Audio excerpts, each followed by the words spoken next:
পর্যটক তানিয়া আমাদের সঙ্গে আছেন হোটেলে। সেখানে তিনি যাওয়ার জন্য একটা উবার মোটর ভাড়া করেন। আর যত মালামাল আছে সমস্ত কিছুই তারা চিন্তা করে নিয়ে যায়। আমি আপনাদেরকে কিছুটা বলেছি, সেটা আমাদের ইতালীয় নাগরিক পর্যটক তানিয়া আমাদের সঙ্গে আছেন।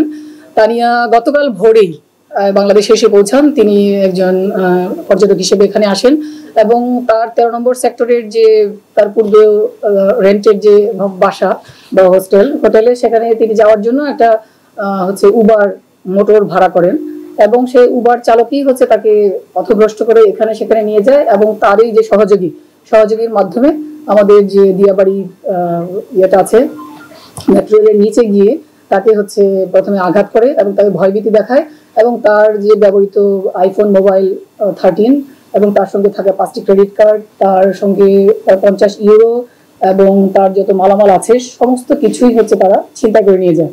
তো আমরা তানিয়ার কাছ থেকে জানতে পারি স্থানীয় লোকজনই তাকে পরামর্শ দেয় থানায় যাওয়ার জন্য এবং সে অফিসার ইনচার্জের সঙ্গে তার দেখা হয় এবং আমার অফিসার ইনচার্জ রাহাত অত্যন্ত নিষ্ঠার সঙ্গে তাকে প্রথমে খুবই তাকে সান্ত্বনা দেওয়ার চেষ্টা করে, বলে যে তার হাত কিছুই ছিল না, তার হাতে নট এ সিঙ্গেল পেনই ছিল এবং কমিউনিকেশন করার কোনো সুযোগ ছিল না। সে তাকে আশ্বস্ত করে এবং আমাকে ভিডিও কলে আমার সঙ্গে কথা বলে দেয়। আমি একটা অফিসে মিটিংয়ে ছিলাম এবং আমরাও তাকে আশ্বস্ত করি যে তার চিন্তার কোনো কারণ নেই, আমরা যেভাবে পারি আমরা সর্বোচ্চ চেষ্টা করবো তার সমস্ত কিছু উদ্ধার করে দেওয়ার জন্য।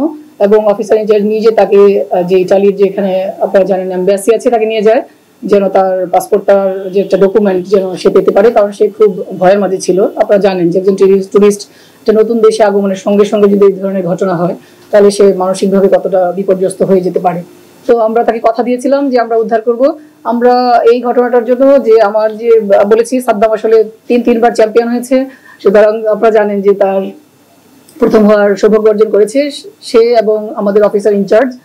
তারা আমাদের যে এয়ারপোর্ট এলাকার সমস্ত সিসি ক্যামেরার ফুটেজটা সংগ্রহ করে প্রথমে এবং সেগুলো অ্যানালাইসিস এবং অন্যান্য কিছু কৌশল আছে যেগুলো আমরা বলতে যাচ্ছি না, সেগুলোর মাধ্যমে প্রথমে আমরা যে মোটর যে উবার চালক ছিল তাকে প্রথমে আমরা গ্রেফতার করি এবং পরবর্তীকালে তার সহযোগীর কাছ থেকেই আমরা সমস্ত কিছু উদ্ধার করি।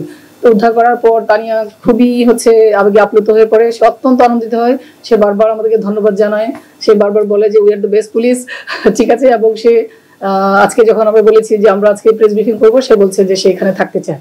তো আমাদের পক্ষ থেকে এ পর্যন্তই, অসংখ্য ধন্যবাদ সবাইকে।